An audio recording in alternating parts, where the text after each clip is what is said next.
let's talk about Avowed. Let's get into it. So Avowed is a game that sets you off as an envoy who's been sent to the living lands by an emperor to stop this plague that's basically tarnishing the land. And immediately when you jump into this game, you feel the Obsidian vibes here. Visually, I think Obsidian has a really nice, interesting touch. Gameplay wise, it's fun. I did have some issues with the camera control. I ended up actually turning the camera sensitivity up to like a 6 just because it felt a little bit too tanky for me. But once I turned it up, it was like, all right, this is how I'm gonna play the game.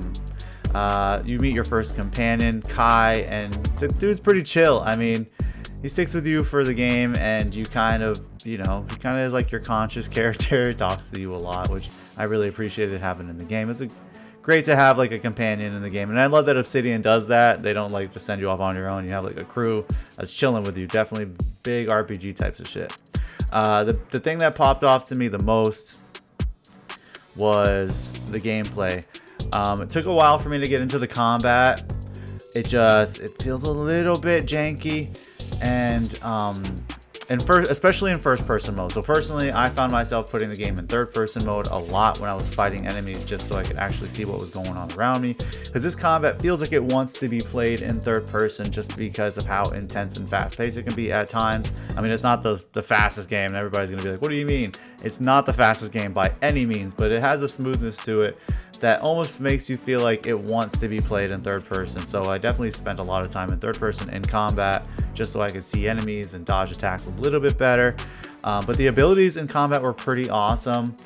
I essentially went with like part melee class, part a wizard build. So had my grimoire, my wand, and I was spamming the abilities when I could and stuff. And it was pretty fun. That actually made the gameplay pretty enjoyable, including in first person, which again, wasn't the best when it comes to combat, I'll be honest with you. As far as outside of that, talking to NPCs was really cool in this game. I love how Obsidian sets up their dialogue system, just giving you all these choices when you're talking to NPCs. If you have your stats into a certain point, it opens up a whole new dialogue tree for you to go to, and that kind of can steer the conversation in a different direction. And sometimes can help you solve quests without actually having to fight anybody. I think there was one side quest I did, which the side quest, we'll talk about that later, but I was able to kind of complete it without having to combat the enemy, because I was definitely a little underleveled here, but I had the right stats where I wanted them to kind of finish out the mission. Talking about difficulty here, yeah, man, I felt super underleveled pretty quick in this game. So it definitely feels like the game wants you to explore and check out all the side quests. There's like a tier system for your gear, and you can feel pretty overwhelmed pretty fast.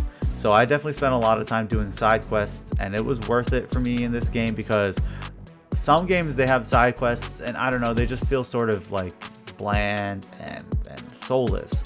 The side quests in this game feel like their own little original mini stories.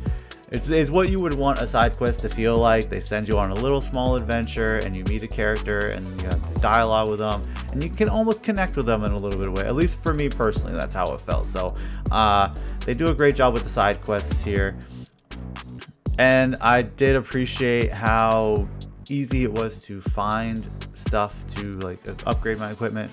The mini map here kind of shows you where things are on the map. So if there's like a plant, you can loot, or if you defeated an enemy, there's an X there for them. If there's a treasure chest nearby, there's like an audio cue for that a little bit, and there's also the visual cue on the mini map, so you don't have to look too hard to do a little bit of looting in this game, which I certainly appreciate, because it doesn't feel like it's wasting your time. It wants you to explore, which I keep saying over and over again. I truly appreciate about these developers, Obsidian. They want you to explore these worlds, but they also don't want to like waste your time too much. So I like that. Speaking about exploring, there's a lot to do here. The maps feel pretty large, and there's a surprisingly large amount of verticality in it. I found myself actually climbing a lot of shit in this game, which I wasn't expecting by any means. I don't recall climbing anything in Outer Worlds, so this feels like a huge step up for me personally. And maybe I'm wrong, maybe there was some climbing in that game, but this game has you climbing quite quite a bit of stuff, which I actually really think is pretty cool, because it definitely can change the combat for you as well if you can get the high ground on enemies and make it hard for them to get to you. That's really cool. Now, the story for Avowed isn't something that's going to absolutely blow your mind. As I said before, you're an envoy who is sent by the Emperor, who is trying to investigate this plague that is tarnishing the land. You're trying to stop this dream scourge a lot. You're going and you're meeting all these different allies and some enemies too that you have to work with or work against to try to solve this problem that we're having here. I don't want to say too much because the game did just kind of come out. Wasn't anything that like blew my mind. Absolutely, definitely felt like something that was more just to push you through the world. But it was worth it for me because the side quests I actually think I enjoyed more than the main story here, which probably doesn't say great things about the story. But yeah, there were definitely some interesting side quests for me in this game. So overall, I think Avowed is not a game that tries to invent the RPG wheel here. It instead kind of just takes the tools and mechanics of old RPGs that we know and love and puts a modern coat of paint on them and kind of modernizes the gameplay as well. I have to say the gameplay here is really the star of the show. I enjoyed the combat after a while. It took a little bit of warming up to, in my opinion, and I especially enjoyed it more in third person. But once you start to get a flow here, yeah, it definitely is the star of the show. Don't know why I said definitely twice. We're gonna leave that there though. The exploration for me is awesome. That's probably my favorite part, honestly, of the game is being able to explore and not feel like the game is wasting your time. I love talking to NPCs. I loved all the dialogue options. I love putting like enough stat points into my resolve and being able to choose that as an option in the dialogue sequences to kind of guide the conversation in a different direction.